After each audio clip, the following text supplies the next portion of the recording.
Welcome back. How are you feeling? I'm great. Thank you. Hello. Yeah, I'm great. Thank you. So, how important is this win for you? Uh, I have like 4 fights in my contract. I lost the first two, so it's a very complicated time for me right now.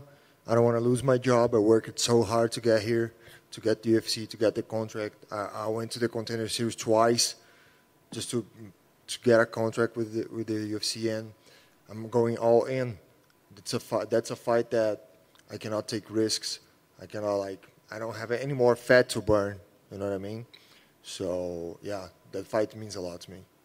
Do you feel that pressure, like you're describing, and you feel like maybe you're fighting for your job?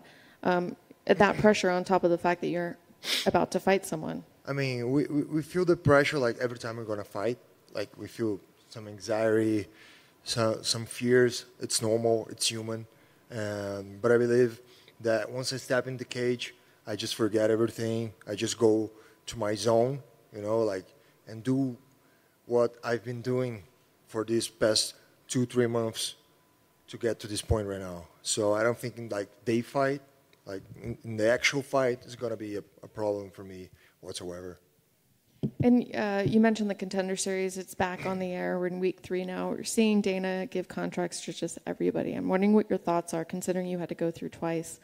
Do you feel like it kind of cheapens the series to be just giving them to pretty much everybody, including losers? Oh yeah, it was definitely harder back in my day. Like I fought the Contender Series Brazil. It was like a special edition, but it happened in Vegas, and I won a very tough guy for 30-26, and I still didn't got the contract because it wasn't a finish. And now he gives contracts to everyone. All they got to do is win. You don't actually have to finish the guy. Back in my day, you had to finish the guy. But yeah, I mean, wherever is on his mind, it's not my show. So he do whatever the hell he wants. And you've had a little bit of bad luck with canceled fights. Is there any fear when you go into a fight week now that it's just, like, when can you feel good about the fight actually happening?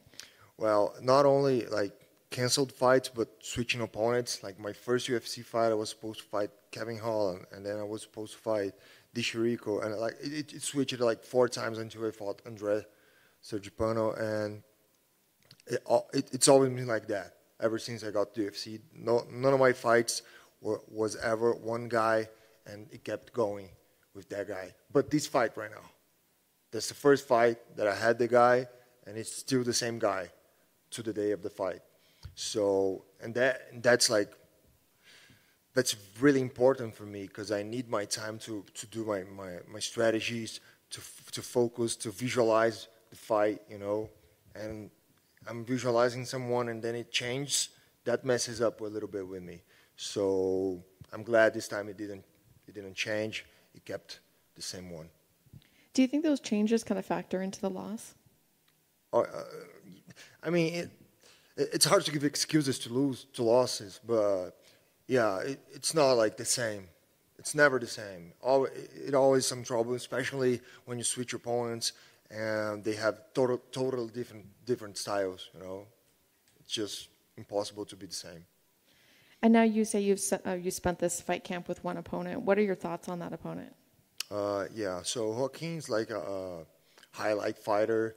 I love that about him because I know he's gonna come forward. He's gonna try to knock me out, as I will try to knock him out. And he has like a lot of finishes, but 8 of my 9 wins were finishes too. 7 in the first round. It's gonna be a fun fight. It's gotta be. I expect him to strike with me, and it's gonna be a fun fight. If it go to the ground, I believe I have an edge in that area because I'm Brazilian Jiu-Jitsu. I'm not a black belt, but I've been doing this forever. So would you prefer the fight stay on the feet and maybe get a highlight on him? No, that would be like the ideal scenario, wouldn't it? But wherever it goes, I'll be ready. Thank you. I think you already kind of answered it, but I'll get you to elaborate a little bit more. I think a lot of people look at this, when they look at the high-level striking, they both see you as high-level strikers. But do you think the jiu-jitsu is, I mean, a lot of people might say, hey, this is a jiu-jitsu versus a striker, because your jiu-jitsu is decent. We've seen really good things. So is that the biggest part? Is it too easy to say that's the game plan, is that you're going to try to get him to the ground? That is definitely not the game plan. I mean, if I have an opportunity, I will definitely take him to the ground, and I'll make the most of it. But I don't have, that set in my mind. But I know if it goes, I'll have the edge on that area. But you guys all saw my fights. I never look for takedowns. It's very hard, very unusual for me to look for takedowns. So I expect this fight to be on the standing. And with a lot of times when you said a lot of people consider him like a highlight fighter, I think with that, some people think that you just need to get past the first round, get into the second round, get into the third round. Do you think that might be a case here where he might be a little bit less dangerous as the fight goes on? I don't think about that at all. I'm not that's not something that's going to make me feel secure. Oh, it's the second round now. I don't need to worry anymore. No, he's dangerous every round. He swings hard. I've seen his fights, and I'll be ready every round. I don't think that's an advantage for me. And I know, and we talked with some of the other fighters that came here today, and we talked about the mental side of the game. How strong somebody's mental side can win them the day. Coming in with the 2 losses, like you said, you're fighting. You feel like you're fighting for your career. Do you feel that you're going to want this fight more than he's going to want this? It's hard to say what's going on through his mind because he lost his last fight too. So that of course gives you a little bit of a fire going on. But I have this fire burning, and it's burning hard. I haven't won in 2 years. The last time I won, I was doing my camp over here, and that's what I'm doing right now. I'm doing my camp over here again, and it's going to be different than the 2 fights that I had in UFC. And then last thing is, what needs to happen just to make sure that you get your arm raised? What are the keys to the victory for you? One of the things that I worked the most this camp was my cardio, because that's where I lacked my 2 first fights in UFC, and my cardio is I feel like it's great right now. I just came from the altitude, Albuquerque, and here it's a little bit lower, so that helps too. And that was one of my main focus throughout this camp. As long as I can stand there and be myself during the 3 rounds, I believe I'll win this fight. Best of luck. Thank you. Tudo bom, Arroyo? Beleza, irmão? Fazer rapidinho em português aqui. Já Você teve luta cancelada algumas vezes, troca de oponente e tal. Eu queria que você analisasse bem rápido. Qual foi a dificuldade da última luta? Foi bem em cima da hora, era uma luta importante. E 2, você já tem 2 lutas no UFC, mas foram trocadas também ao longo do camp. Dessa vez você vai fazer uma luta que não foi trocado o adversário. Exato. Qual a importância disso? Você se sente melhor dessa forma? Essas 2 perguntas. Bom, então, fazendo uma retrospectiva aqui bem rápida, minha primeira luta trocou meu oponente 4 vezes. Isso é uma coisa que atrapalha bastante, porque uma hora é um striker, uma hora é um grappler, uma hora é um striker. E segunda luta, eu passei mal. Era para ser contra o Trevin Galhos, lá em Houston. Acabou que eu passei mal. Terceira luta era para ser contra o Eric Anders. Primeiro era para ser contra um grego, que vai até lutar contra o Poitin agora. E aí trocou para o Eric Anders. Aí chegou no dia da luta, o Eric Anders passou mal também, não teve luta. E aí, um mês depois, eu tive que lutar contra o Darren Wynn, que é um cara wrestler, um estilo totalmente diferente do Derek Anders. E um mês depois, acabou não dando tempo para me preparar da forma correta. Dessa vez, não.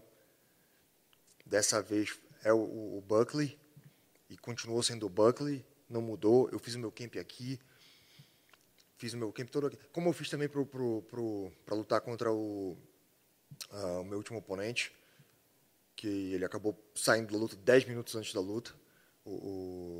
Desculpa, qual é o nome dele? Enfim. Mas eu acredito que isso é um fator muito importante, e o fato de não ter mudado o meu oponente durante esse camp todo vai me ajudar bastante e vai mostrar no dia da luta. Certo. Você mencionou que você tinha 4 lutas. Você assinou o primeiro contrato com o UFC para 4 lutas. Certo. Você perdeu as 2 primeiras. A pressão, e trabalhar com a pressão da necessidade da vitória, você sente que a vitória é mais importante do que nunca nesse sábado? Sim, com certeza é uma das lutas principais da minha carreira.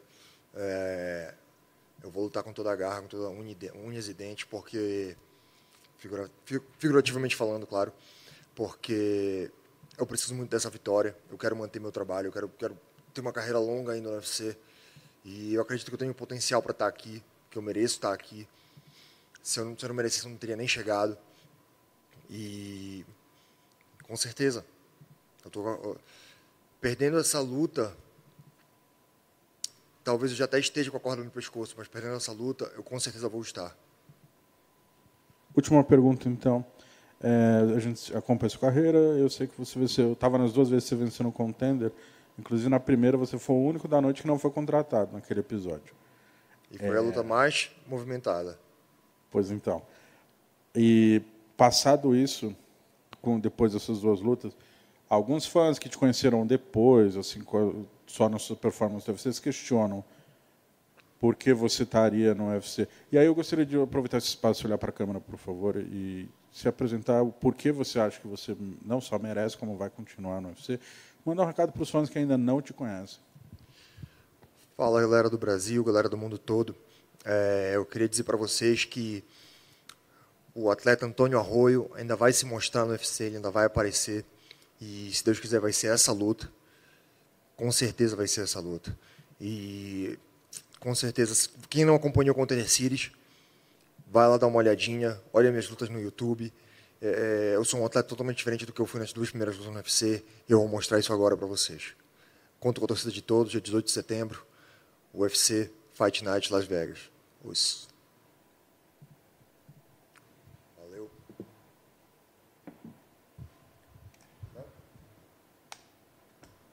Thanks, guys.